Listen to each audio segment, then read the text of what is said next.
Next speaker is Evan. So Evan, why is it important for you that we're taking time to talk? Chandy, thank you. So I'm here to talk about why it's important to take time to talk because just over 9 years ago in November 2014, my son Cameron took his own life when he was only 21. He seemed to have everything to look forward to. He studied geology at university. He loved the subject. He loved the university. When he went to university, he took up the sport of ultimate, which is a team sport played with frisbees, so often gets mocked, but it's a team sport played with frisbees, and Cameron competed for his university. It made him active physically, both in the training and in the matches against the competition matches against other universities.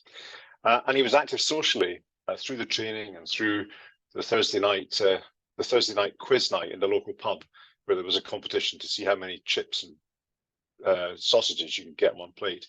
Everything seemed to be fine. Academically, he was fine. He was active socially. He was active physically, and nobody knew that he was ill. He seemed to have the world at his feet, and yet somehow it wasn't enough. And although nobody knew he was ill when he died, he left us a letter, and in his letter he described a 7-year silent fight with the symptoms of depression. He dated his struggles back to a particular day when he was still 13. And during all that time, he didn't ask for help. And it's because Cameron didn't talk, as Cameron didn't ask for help, that in his name and as a family, as Cameron Grant Memorial Trust, we want everyone to believe that there is always someone you can talk to.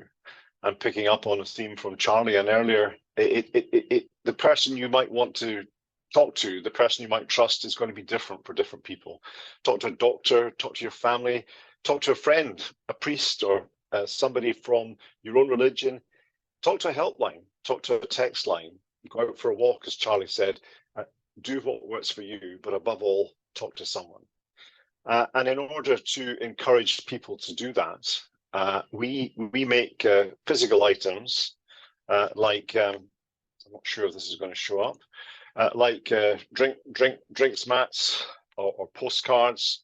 And a common theme in what we do is we make a physical item that's got an encouraging message on one side to encourage you to speak up, and on the other side, it's got help information. And I normally say here, we work with communities to find help information that matters most for the community where the coaster or the card or the poster is going to be used. But it isn't really we. We means my wife Carol and our sister Frances. And Carol and Frances together have worked with over 100 universities, over 25 police federations around the country, in many NHS settings and schools and colleges and so forth. And in fact, Carol sent out more than 1.4 million drinks mats, all with encouraging messages and help information, to almost always tailored to the setting where they're used. And I like to think of these physical things as items that silently work around the country to help people in Cameron's name. And in summary, I'm taking time to talk because just over 9 years ago, Cameron chose not to talk. He chose to bottle things up, and we want everyone to know there's always someone you can talk to. Thanks, Chandy.